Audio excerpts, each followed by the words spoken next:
하루에 모든 진료가 가능하다고? 말도 안 되는 소리 하지 마. 여기 미국에 살고 있는 부부가 있습니다. 이 부부는 한국 병원 시스템에 대해서 의심을 하고 있는데요. 왜 그런지 지금부터 알아보도록 하겠습니다. 구독과 좋아요 부탁드리고 재미있게 시청 바랍니다. 저희 감동오락관은 채널 수익금의 일부를 불우이웃 성금으로 기부하고 있습니다.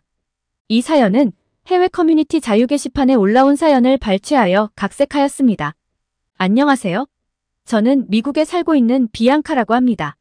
저는 볼티모어에 살고 있고 그나마 아시안들이 많이 살고 있는 동네에 거주하고 있어요. 저희 가족은 일반 중산층으로 각자 열심히 일하며 행복하게 살고 있습니다. 어느 날인가 저희 집 옆집에 동양인들이 이사를 왔더라고요. 우리 동네는 주로 일본인과 중국인들이 많이 거주하고 있어요. 그래서 그냥 일본인 아니면 중국인이구나 라고 생각을 했고 별 관심 없이 지내고 있었죠. 예전에 옆집에 일본인들이 살았었는데 솔직히 별로 상대하고 싶지 않았었거든요.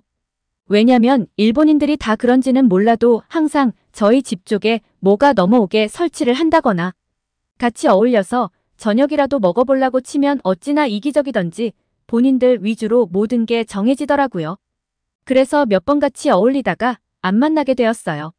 그래서 그런지 일본인들에 대한 인식이 좋지 않게 되었고 지금 옆집에 이사온 사람들에게도 관심이 없어졌어요. 옆집이 이사온 지 6개월 정도 지났을 때쯤인가 볼티모어에 눈이 많이 내리게 되었어요. 그날따라 출근도 늦게 해도 되고 아이들도 학교를 쉬는 날이라 저희 가족은 늦잠을 자게 되었죠. 늦은 아침을 먹고 아이들과 눈 구경을 하러 밖으로 나갔는데 저희 집 앞에 눈이 싹 치워져 있는 거예요. 그리고 옆집을 보니 옆집 남편분인지 자기 집을 열심히 쓸고 있더라고요. 직감적으로 저분이 우리 집 앞에 눈을 쓸어준 것 같은데 라는 생각이 들었고 가까이 가서 물어보니 자기가 자기 집 눈 쓰는 김에 같이 쓸었다고 하는 거예요. 너무나 고마웠고 그제서야 서로 통성명을 하게 되었죠. 알고 보니 일본인이 아니었고 한국인이라고 하더라고요. 저는 한국인들은 한 번도 본 적이 없어서 반갑게 인사를 하였고 눈 치워준 거에 대해서 감사함을 표현했죠. 그랬더니 그분은 뭐 이런 걸로 그렇게 고마워하시냐며 다 같이 사는 이웃인데 신경 쓰지 말라고 하더라고요. 인상도 좋고 웃는 얼굴로 얘기하는데 좋은 사람 같아 보였어요. 이런 일이 있고 며칠 뒤 옆집 와이프가 쟁반에 이상한 걸 들고 와서 인사를 하는 거예요.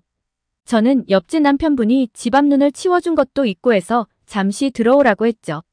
쟁반에 있는 게 뭐냐고 물으니 옆집 여자는 제가 여기 이사 온 지 6개월가량 지났는데 그동안 남편이 아이들 가르치는 학원을 얻어서 차리느라 정신이 없어서 인사를 못했다고 너무 늦어서 죄송하다며 쟁반을 내밀더라고요. 그 쟁반에 있는 건 시루떡이라는 거라고 하네요. 한국에서는 팥이 귀신을 쫓아낸다는 의미도 있고 떡을 나눠주며 인사를 하면서 서로 잘 지내보자고 말한다더군요. 어쨌든 처음 보는 음식을 받았고 먹어는 봐야겠기에 한 입 물었는데 쫄깃한 게 맛나더라고요. 팥이 씹히는데 달달하기까지 하고요. 글쓰는 지금도 생각이 나네요. 맛있었어요. 이때를 계기로 많이 친해지게 되었어요. 아이들 생일과 집안 경사가 있을 때마다 서로 오가며 친하게 지냈어요. 옆집 한국인들은 정말 배려심도 깊고 말을 안 해도 빈집에 온 택배들도 알아서 보관해주는 등 너무나 고마운 일들이 많았고 저희를 기분 좋게 만드는 사람들이었어요.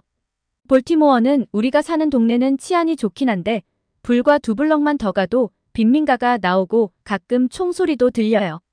혹시 길을 잘못 들어서 빈민가에 들어갔다면 주위 사람들과 눈도 마주치지 말고 불러도 대답하지 말고 침착하게 걸어서 왔던 길로 돌아가는 게 상책입니다. 어느 날 남편이 퇴근 후에 술을 한잔하고 집으로 돌아오다가 길을 잘못 들어 빈민가로 간 적이 있었습니다. 그때 빈민가에 청소년들이 남편에게 다가왔고 남편의 가슴을 밀치고 돈을 뺏으려 한 적이 있어요.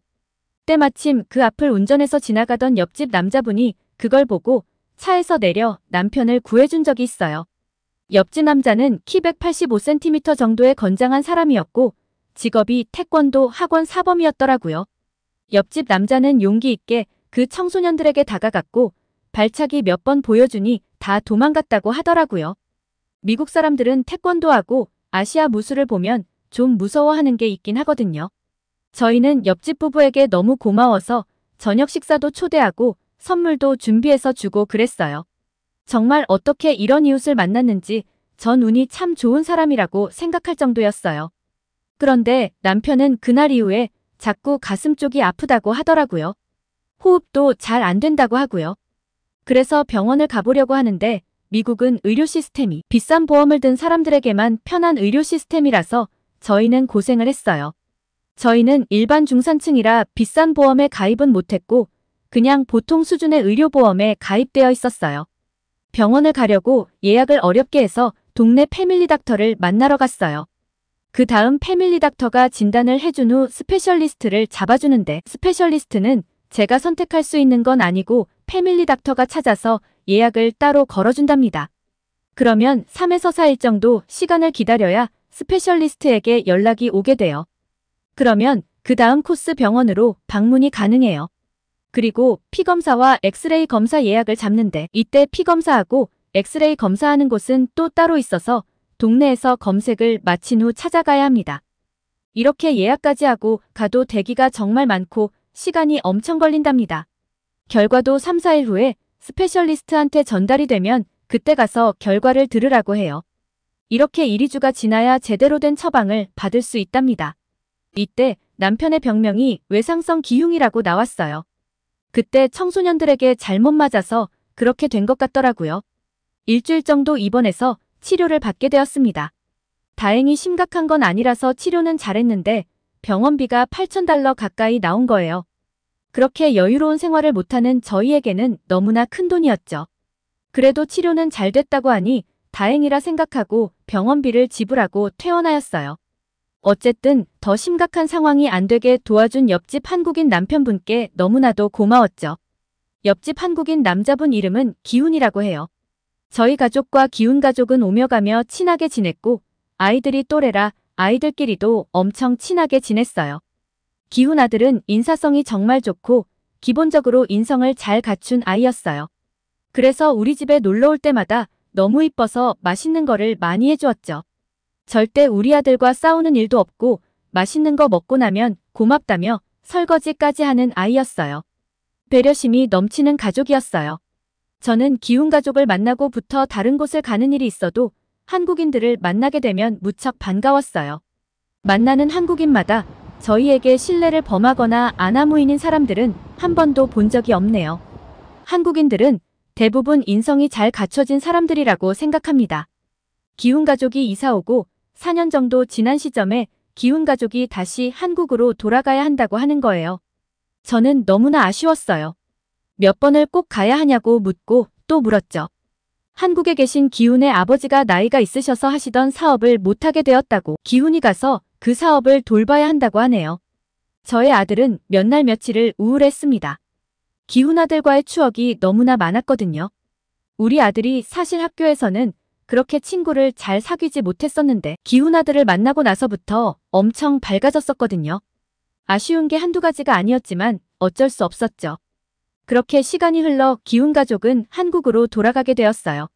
헤어지는 날 우리는 서로 부둥켜 안고 얼마나 울었는지 몰라요. 서로 건강하게 잘 살자고 하며 헤어졌어요. 서로 가끔 연락을 하며 지내다가 1년쯤 지났을까 했을 때쯤 기훈이 저희 남편과 전화통화를 몇 번 하더니 한국행 비행기표를 보내준 거예요. 저희는 깜짝 놀랐지만 너무 좋았어요. 한국을 꼭 가보고 싶었는데 너무나 고마웠죠. 저희는 비행기 티켓 날짜에 맞춰 가족 모두 한국으로 출발하였답니다. 비행 전날에 너무나 설레어서 잠을 다 못 잤네요. 넷플릭스에서 한국 드라마를 가끔 봤는데 꼭 한번 가보고 싶었거든요. 대략 18시간이 걸려 한국에 도착했네요. 장거리 비행이라 힘들었지만 한국 기업 비행기는 참 편안하고 좋았어요. 기내식도 너무나 맛있었고요. 저는 이제 한국 음식은 기훈 가족 덕분에 많이 먹어봐서 익숙해졌어요. 저는 특히 부대찌개를 좋아합니다. 한국 공항은 정말 깨끗하더군요. 이미 많이 들어서 알고 있었는데 직접 보니 왜 유명한 공항인지 알겠더라고요. 기훈 가족이 공항에 마중 나와줬고 서로 부둥켜 안으며 그간 못 나눈 얘기를 나누며 기훈 집으로 향하였어요. 기훈은 저희를 위해 여행 계획을 쫙 짜놨더라고요. 이렇게 철저한 사람이 존재한다니 너무나 믿음직스러웠어요. 그동안 기훈 부인에게 들었던 곳들을 쉼없이 다니며 우리는 한국을 즐기고 있었어요. 그런데 남편이 또 가슴 쪽이 아프다고 하는 거예요. 큰일 났다 싶었죠. 막 쓰러질 정도로 아픈 건 아니라서 일단 기훈에게 얘기를 했어요. 기훈은 근처에 병원이 있으니 바로 가보자가 하는 겁니다. 그래서 저는 의아했죠. 당일날 바로 병원에 가서 진료를 받을 수 있다고요? 예약을 해야 하지 않나요? 라고 했더니 한국은 당일 바로 진료 가능하다고 하는 거예요. 기훈만 믿고 근처 병원으로 향했죠. 도착해서 접수를 하는데 처음부터 놀라고 말았어요. 미국 신분 증사본만 보여달라고 하는 거예요. 그랬더니 바로 접수가 되더라고요. 신기했어요. 접수가 끝나니 앞 큰 화면의 대기자 리스트에 남편 이름이 바로 나오더라고요. 남편도 놀라서 자기 신분증만 보여줬는데 바로 접수가 됐다고? 라며 기훈에게 의아하듯 물었어요. 그것도 그럴 것이 미국에서는 일단 서류 뭉치를 받아서 그걸 다 작성해야 하는데 한국은 서류 뭉치가 없었고 보험이나 개인정보를 다 주면서 예약하더라도 접수할 때 서류를 직접 또 입력해야 하거든요. 서류는 적으면 4장 많으면 8장이 넘는 서류를 작성해야 한답니다. 서류 작성에만 10분, 20분 걸리죠. 미국 신분증만 보여주면 접수가 되는 한국과는 달랐습니다. 남편은 그렇게 예약 없이 접수한 지 10분 만에 바로 진료실로 갔어요. 남편이 미국에 있을 때 기흉 말고 알러지로 고생한 적이 있었어요. 그래서 저희는 남편이 알러지 때문이라고 생각을 했었어요. 그런데 한국 의사분은 혹시 소화가 잘 안 되거나 속쓰림 증상은 없냐고 묻는 거예요. 남편은 기침 때문에 왔는데 왜 갑자기 소화에 관한 얘기를 하지? 라고 생각을 했대요. 처음 들어보는 접근에 남편은 좀 놀라고 있었어요. 그러더니 의사는 폐소리를 한번 들려주더라고요. 폐소리를 들려주며 의사는 알러지 증상은 좀 오래되긴 했는데 소리는 괜찮다고 하네요. 그러면서 혹시 모르니 엑스레이를 한번 찍어보자고 하더라고요. 그래서 기훈에게 물어보니 이왕이면 온 김에 확실히 알고 가는 게 좋지 않겠냐며 찍어보자고 했어요. 미국에서는 아마 의사가 폐소리를 듣고 괜찮다고 생각이 들었으면 그냥 돌려보냈을 거예요. 한국 의사분은 혹시 모를 거에 미리 대비해주는 게 좋았어요.